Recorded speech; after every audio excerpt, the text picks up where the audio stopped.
The electric pickup truck segment is really heating up. You do have the likes of the OG F-150 Lightning, which I've already reviewed. You do have the Rivians, which I've heard are amazing products. You do have the latest trendy product, which is called the Tesla Cybertruck.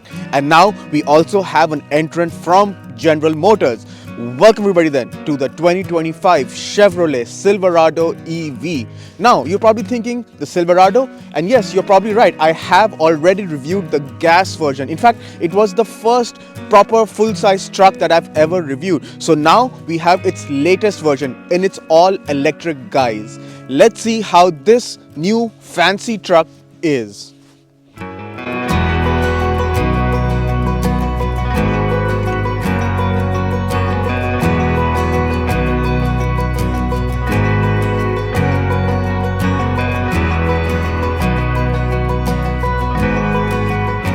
When you come to the front end of the 2025 Chevrolet Silverado EV, well, it looks completely different to the gas-powered version. This is more concept-like, more, I would say, transformer look, which I like a lot. The gas-powered Silverado does not look bad. In fact, it's one of the better-looking trucks in the market, but I think this just looks perfect. It still looks like a concept vehicle, which I like a lot, and I think it turns a lot of heads on the road. You do have this big strip of light, which is sort of the DRL, which I think looks very good, and the DRL also extends onto the Chevrolet bow tie logo. So it's blacked out on this because this is the RST, but it does have an LED outline which looks very cool, and this car does have a very cool welcome pattern as well when you walk up to the car, which is like all General Motors products these days. You do have a headlight onto the bumper as well, and overall it's a very clean design because this vehicle does not need a grille. It does not have a gas-powered engine. So this sort of plaque has the RST badging, which is the top of the line variant for the Silverado EV, some sort of mesh grille on the bottom. But yeah, overall it's very clean. And since that I mentioned that this does not have a gas-powered engine, this front end has a huge frunk. So if I double tap on the key, it has a beep and it takes its own sweet time to open up, and then you get access to the frunk or the front trunk. It's smaller than the F-150 Lightning, but it can still take in a lot of luggage, your grocery shopping, even I would say small carry-on luggage as well, or even a big check-in suitcase, which is very big. I would say for most purposes, you might not even need the rear bed. For small stuff loading here, this is more than sufficient. You do have a very huge plug point as well on the front. But yeah, it's very functional, very designed, and overall I think it's very cool of General Motors to put in a huge frunk in an empty space, which would have been otherwise an empty space because this does not have a conventional gas engine.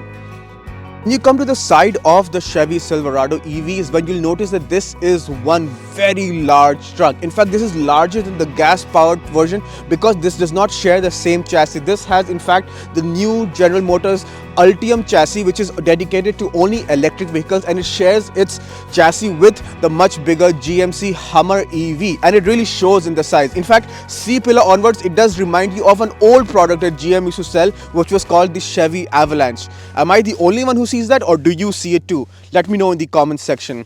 Otherwise, the side profile is very simplistic. It's just like a regular truck, which is no bad thing. I think it looks very good. Some cuts and creases around the doors. You do have this beautiful 24-inch wheels as well, which I think is an overkill for a truck, but it does suit the side profile and the whole, as I said, the concept looking truck that this has. These wheels look really good. You do have fixed side steps, which I'm not a fan of. I like the retractable side steps, which other trucks get, and at this price point, retractable side step is what I would expect. So this fixed side step kind of breaks the look, and I wish this wasn't there.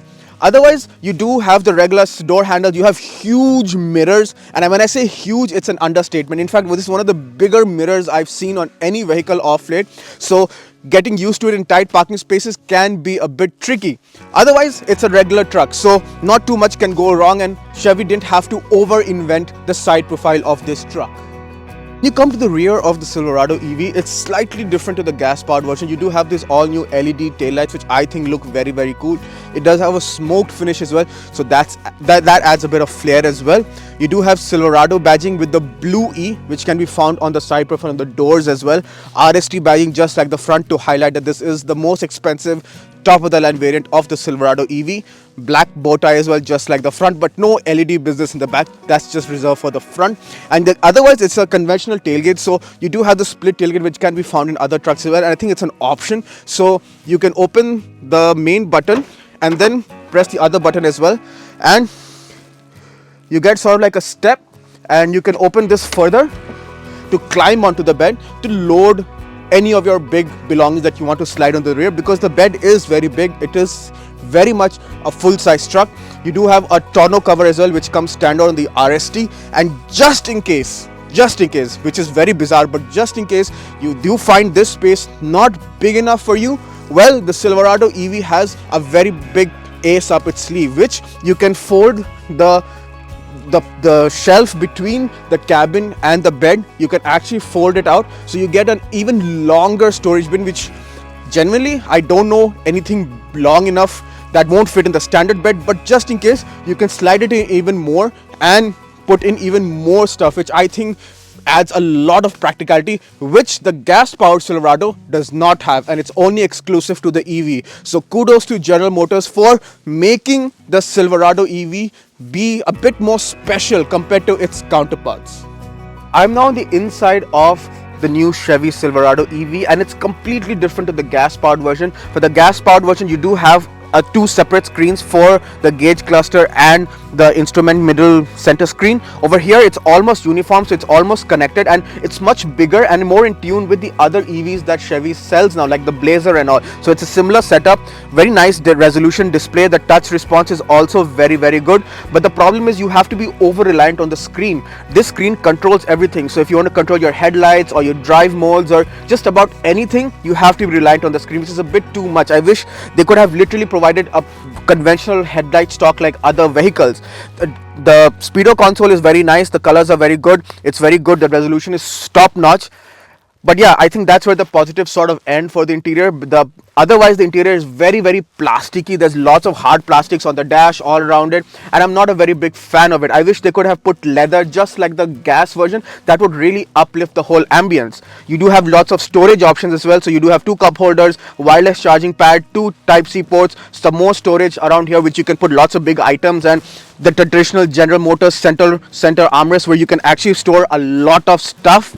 The seats are very good, they are leather. You do have lots of nice blue and red stitching, and you do have adjustable electric lumbar support, but no massage seats, which is expected at this price point. You do have Super Cruise, the traditional Chevrolet steering wheel, which is again different compared to the gas powered truck. So this is again, as I said, more in tune with the electric vehicles they are selling. So you do have few buttons for the Super Cruise, adjusting the track, which is also done behind the steering wheel, which is a bit odd, but you do get used to it. You do have one pedal for the regen braking. But yeah, otherwise the interior isn't too bad. The plastic quality does irk me a little bit. I wish it could have been better, but otherwise it's not too bad, and you can get used to it once you live with this vehicle on a daily basis. Also, one more downside is that this huge screen does not have CarPlay, wired or wireless. It only has the inbuilt Google, so you have to use the inbuilt Google Maps to get anywhere. Having said that, if you do use the inbuilt Google Maps, it does tell you all the charges wherever you're driving, so it's very easy to plan your stops and have reasonable charge in your batteries at all time. I'm now in the rear of the Silverado EV, and as you can see, space is really not an issue, and it's never been in any of these full-size trucks. Legroom is more than sufficient. I mean, even if I want to, I can't actually touch the front seats, and this driving seat is for my driving position. I'm 5'8". In fact, I would say that this has more legroom than the gas powered version. This is where the new platform that Chevy uses for all of their EV trucks, it really shines over here, and space is really not an issue. In fact, I can sit and I can even put one luggage in front of me and I'll still be very comfortable. The floor is completely flat, so the third passenger is very much welcome. There is a headrest as well, and you do have a center armrest with two cup holders as well. No blinds over here. Again, I would expect this at this price point, but not a deal breaker. You do have two heated seats for both passengers, AC vents, and two Type-C ports as well, and you have a proper plug point as well, two cup holders as well for the rear, seat back pockets as well. And finally General Motors has put in a panoramic, I can't even call it a glass roof, it's just literally a panel of glass on the roof, but it's panoramic, so you do have the huge sky view. There is no blind and the glass does not tilt open, but the fact that there is still there, it lends in lots of light, and I think that uplifts the whole ambience in the rear. As I said, regular truck business here when it comes to space and all, but it does feel much more special because of this new addition of this new huge panel of glass. I'm now behind the wheel of the 2025 Chevrolet Silverado EV, so let's get the numbers out of the way, and they are big numbers. So the battery is a 205 kilowatts per hour battery, which is arguably the biggest battery I've ever seen in any electric vehicle. Produces about 765 horsepower, 1080 newton meters of torque. Crazy performance figures. However, having said that, that performance does have to haul a lot of weight. This truck weighs 4,100 kilos. 4.1 tons is probably the heaviest I've also ever heard in any vehicle. The batteries alone weigh more than an average Honda Civic.